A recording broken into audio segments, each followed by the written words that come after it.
You ever had that moment where the universe tilts, where everything you thought was safe suddenly feels like it's balanced on the edge of a razor? For me, it happened the second Madeline Harrington stepped into my federal courtroom in handcuffs, orange jumpsuit hanging off her like a bad Halloween costume. That same venom-sweet smile, still trying to curl at the corners of her mouth. The one she wore when she poured bleach on my dead wife's roses. The one she probably wore when she watched my house burn to the ground with my daughter's childhood inside it. I sat there in the gallery, black robes still smelling faintly of charred wood and melted plastic, and I swear the air tasted like justice and gunpowder mixed together. Because Madeline, the woman the internet would later crown the HOA demon of Silver Pines, had made one catastrophic mistake. She never once Googled the single dad she decided to destroy. She never learned that Judge Elias Hawthorne, me, wasn't just some grieving widower with a slightly peeling mailbox. I was the federal judge who'd spent 17 years putting monsters in cages, and now the monster was standing 10 feet away, finally realizing the cage had her name on it. What would you have done with that kind of power staring you in the face? Hold that thought. Let me take you back to the beginning, before the fire, before the feds, before I became the man who burned an entire criminal empire to the ground with nothing but paperwork and patience. 2.5 years ago, life was quiet, almost holy. My daughter Ava, 12 years old, green eyes like her mom, laugh that could restart your heart, and I lived in a modest little craftsman on Maple Crest Lane in Silver Pines, a suburb where the worst thing that ever happened was somebody's labradoodle digging up the petunias. The house wasn't fancy. Faded sage green siding, porch swing that creaked like it was telling secrets. But every corner carried Clara, my wife, gone 4 years now to the cruelest kind of cancer. Her coffee mug still sat on the counter, her handwriting on the chalkboard grocery list, her roses climbing the trellis she painted herself while 8 months pregnant, humming off-key to old Springsteen. I was the neighborhood's reliable guy, the one who mowed Mrs. Delgado's lawn when her arthritis flared, the one coaching Ava's softball team, the one who still teared up when the national anthem played because Clara used to sing it loud and terrible in the shower. Then the white Range Rover showed up next door, tinted windows, vanity plate that read Queen M, and out stepped Madeline Harrington, blonde, Botox smooth, sunglasses that cost more than my first car, perfume so strong it felt like chemical warfare. 72 hours later, she was marching up and down the street with a clipboard and a smile that never reached her eyes, introducing herself as the new Silver Pines Residential Compliance Director, a position that existed only in the darkest corners of her imagination. Because here's the thing nobody told Madeline. Silver Pines had an HOA once, back when Nixon was president, but it died of apathy in 1989 and nobody bothered to resuscitate it. We liked it dead.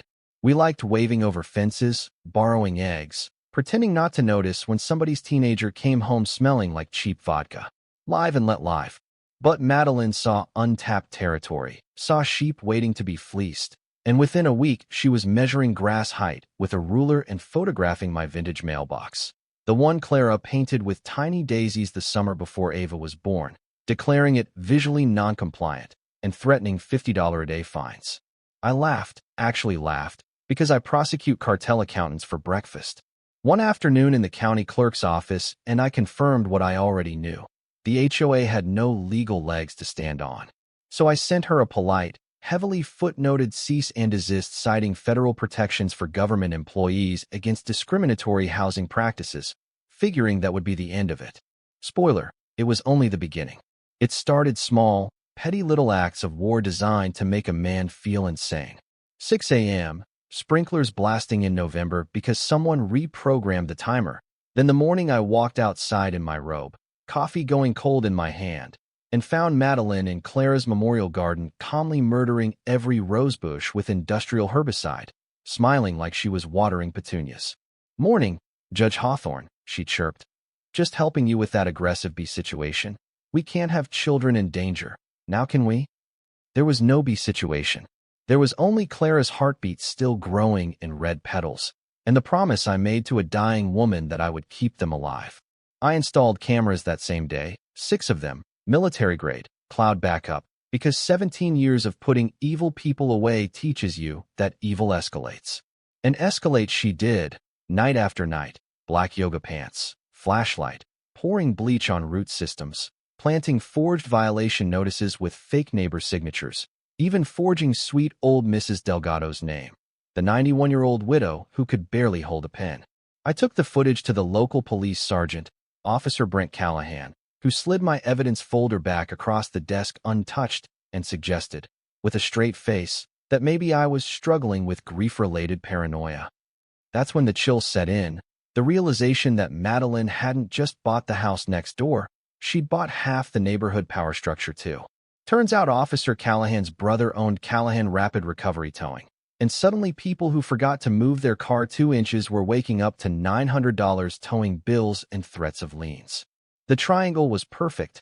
Madeline invents violations, Callahan ignores complaints, brother tows cars, money flows uphill. And the favorite targets? Single dads, elderly immigrants, anyone who looked like they wouldn't fight back. Then one Saturday, they towed my sister's 15-year-old Civic while we were inside building Ava's birthday bike, laughing so hard we didn't hear the diesel engine until it was too late. And Ava watched them crush the photo of her mom teaching her to ride a tricycle, watched the pieces flutter to the pavement like broken wings. Something inside me went very, very cold that day. But the line that turned cold into Arctic? The day they put hands on my daughter. I was in court when the school called, 12 missed calls, voicemails climbing in panic. Ava had come home for lunch and found 2 men inside our house, professional cameras, clipboards, photographing her underwear drawer, telling a terrified 12-year-old with asthma that little girls should respect authority. By the time I got there, she was curled in the nurse's office gasping for air, and I carried her out like I did when she was 4, and the world was still safe. The men worked for a company that had been registered that very morning to a fake address, Hawthorne Property Compliance LLC, using my own last name like a sick joke. That night, Ava slept in my bed shaking, and I made the call that changed everything. Vincent, my old law school brother, now the FBI's top financial crimes bloodhound. 2 days later, he called me back whispering, "Your neighbor's drowning, man, hundreds of thousands in debt. Fake HOA fees going straight into her personal accounts. This isn't about flowers, Elias. This is organized crime wearing Lululemon." And just like that, the hunter became the hunted. We moved like ghosts, Federal Task Force, IRS Criminal Division, Civil Rights Division, State Police Corruption Unit, wiretaps blooming across Silver Pines like deadly nightshade. 23 families came forward, old women who'd cashed retirement checks, young couples eating cereal for dinner so Madeline wouldn't call CPS, lies about pools that never existed, threats of deportation, every protected class targeted with surgical cruelty. We had her texts, start with the single moms and the old ones. They're too scared to fight.